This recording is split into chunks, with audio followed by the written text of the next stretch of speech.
बढ़ेंगे आगे। अब बात उत्तर प्रदेश की करेंगे, जहां पर सीतापुर दौरे पर सीएम योगी आदित्यनाथ रहने वाले हैं। तो बाढ़ प्रभावित क्षेत्रों का जायजा लेंगे सीएम योगी। अब तक प्रदेश के कई जिले बाढ़ की चपेट में हैं। रोज ताबड़तोड़ दौरे कर रहे हैं सीएम योगी आदित्यनाथ। तो देखिए, एक बार फिर से बाढ़ प्रभावित क्षेत्रों का दौरा करते हुए सीएम योगी आदित्यनाथ नजर आएंगे।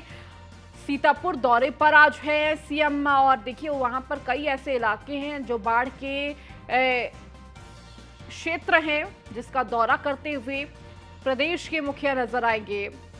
तो देखिए, बाढ़ की चपेट में वो क्षेत्र हैं।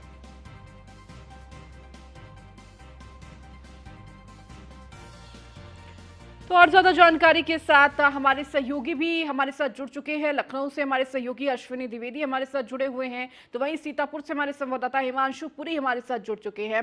सबसे पहले हिमांशु, आपके पास आऊंगी, चूंकि आज सीतापुर दौरे पर सीएम योगी आदित्यनाथ रहने वाले हैं और जो क्षेत्र बाढ़ की चपेट में है उसका कहीं ना कहीं निरीक्षण करते हुए और पूरी परिस्थिति को समझते हुए नजर आएंगे।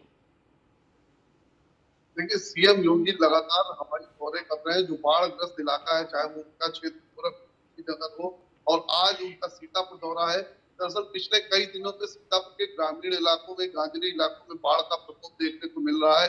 भारी तादाद में, बड़ी हम्म। तादाद में पानी आ चुका है। घाघरा नदी में आ चुका है, शारदा में आ चुका है। लोग अपने घरों से पलायन करने को मजबूर हो चुके हैं। यहाँ तक कि देखा गया है कि सड़कों पे लोगों ने आशियाना बना रखा है। यहाँ तक ठेलों पे वो अपना खाना बना रहे हैं। तो ऐसी सब स्थितियों का जायजा लेने के लिए एक बार फिर यूपी के सीएम योगी आदित्यनाथ हवाई दौरे पर होंगे। तो वो जो इलाका बिस्वा तहसील का क्षेत्र का है, लहर तहसील क्षेत्र का है, जिसमें तंबौर इलाका, गोलोक कोरड़ है, रेवसा है, सेवता है, इसके अलावा वो तमाम ऐसे और भी इलाके जहाँ जो घाघरा व शारदा की चपेट में हर साल रहते हैं। यही, चूंकि ये सबसे बड़ी बात यह है कि हर साल इतनी तैयारियां होती है, अधिकारी भी दौरे करते हैं, बड़े पैमाने पर बजट खर्च होता है, लेकिन स्थितियां जस की तस क्यों बनी रहती है, इसको लेकर एक बार फिर सवाल है। और इस सवाल का हो सकता है इस बार सीएम योगी के दौरे के बाद हल निकल सकता है। जी।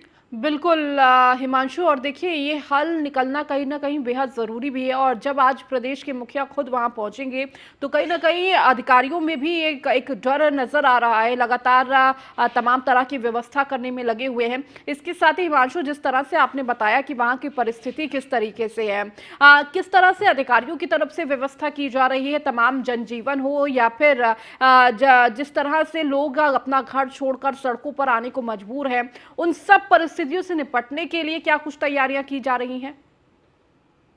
देखिए, अधिकारियों का तो वर्षों से एक ही अलाप रहा है कि ऑल इज वेल। वो ऑल इज वेल दिखाने की जो कोशिश होती है वो सिर्फ कागजों पे होती है, क्योंकि मौके पर स्थितियां बेहद विपरीत होती हैं। यहाँ का जो बसंतापुर इलाका, जो जी। तंबौर से सटा हुआ, जहां से सीतापुर के सांसद राजेश वर्मा भी आते हैं, वो हम्म। इलाका भी वर्षों से ऐसे ही बाढ़ की चपेट में रहता है।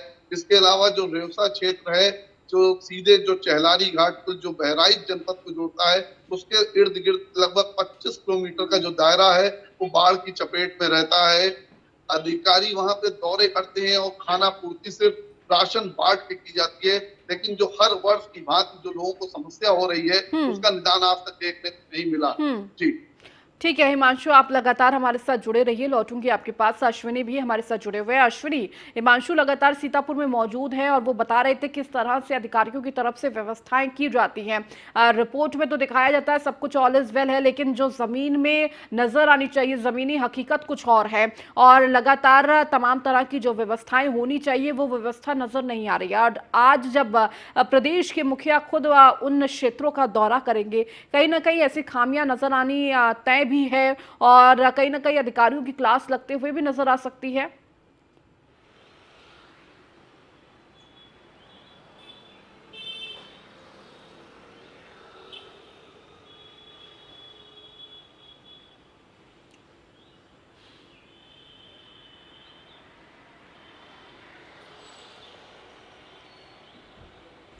हाँ, बिल्कुल। मुख्यमंत्री योगी आदित्यनाथ पिछले 5 दिनों से लगातार जिलों के दौरे पर है। पहले दिन 3 दिन उन्होंने लगातार बाढ़ ग्रसित जो क्षेत्र थे, जैसे पूर्वांचल में गोरखपुर, बस्ती, बहराइच समेत तमाम जिले थे, उनका दौरा किया। उसके बाद कल और परसों 2 दिन अलीगढ़, मुरादाबाद और एटा के दौरे पर। आज जो है सीतापुर बाढ़ ग्रसित क्षेत्र का एक बार फिर दौरा करने के लिए मुख्यमंत्री पहुंच रहे।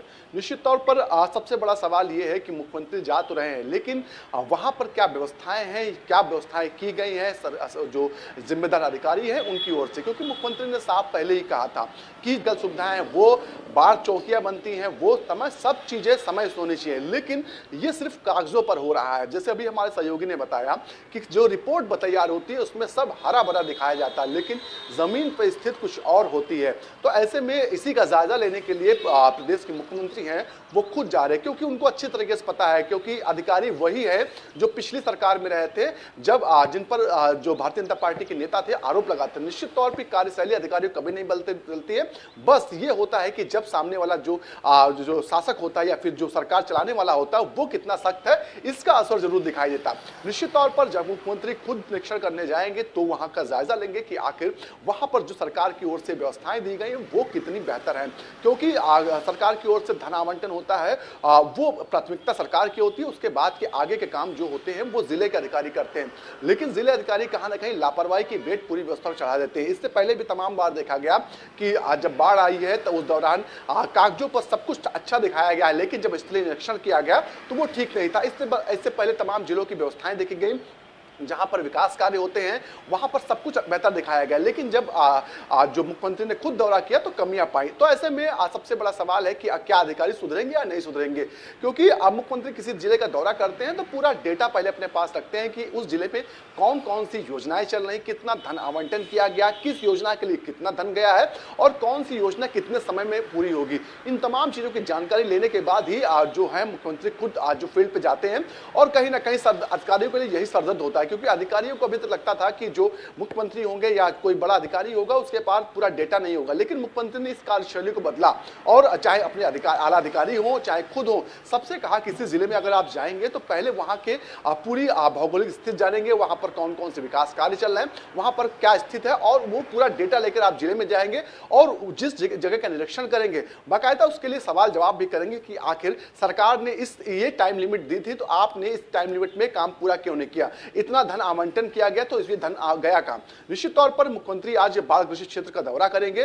इससे पहले भी देखा गया जहां पर उन्होंने दौरे में गए वहां के जिलाधिकारी जो उनको साफ तौर पर कहा कि अगर कहीं पर भी जन हानि होती है तो समय रहते उनको उस व्यक्ति को, उस परिवार को जो है आर्थिक सहायता प्रदान की जाए। साथ ही साथ जिन किसानों की कृषि नष्ट हो रही है उनको भी उनका आकलन करके शासन को उसकी रिपोर्ट भेज के तत्काल प्रभाव से जल्द उनको भी आर्थिक सहायता मुहैया कराई जाए। लेकिन सिर्फ और सिर्फ सरकारी जो अफसर हैं, जो जिले के अधिकारी होते हैं, वो कहीं ना कहीं कागजों पर सारा कुछ खेल कर देते हैं। मुख्यमंत्री अपनी जो कार्यशैली है उसके अनुसार चाहते हैं जिले के अधिकारी भी काम करें, लेकिन ऐसा नहीं होता, क्योंकि इससे पहले भी देखा गया मुख्यमंत्री ने साफ निर्देश दिया था कि जिले के जो जिलाधिकारी हैं, एसएसपी, आला अधिकारी जो हैं, तमाम जो सीएमओ हैं, ये सभी लोग सुबह 9 बजे से लेकर 11 बजे तक अपने कार्यालय में बैठेंगे। और कार्यालय को मेंशन ऐसे किया गया कि कैंप कार्यालय नहीं होगा वो। तो सोचिए, लेकिन सबके बावजूद भी आप एकदम से कहीं भी निरीक्षण कर लीजिए तो कोई भी जिलाधिकारी शायद ही 9 बजे से लेकर के 11 बजे के बीच अपने दफ्तर मिलेगा भी तो 10 बजे के बाद ही वो आएगा। तो समझिए कि अधिकारी कितने लापरवाह है। सिर्फ एक व्यक्ति के काम करने से व्यवस्था नहीं बदली जा सकती, क्योंकि व्यवस्थाओं के लिए पूरा एक कहीं ना संगठित जो है लोग होने चाहिए, संगठित व्यवस्था होनी चाहिए, उसके बाद ही व्यवस्था बदल सकती है। जी।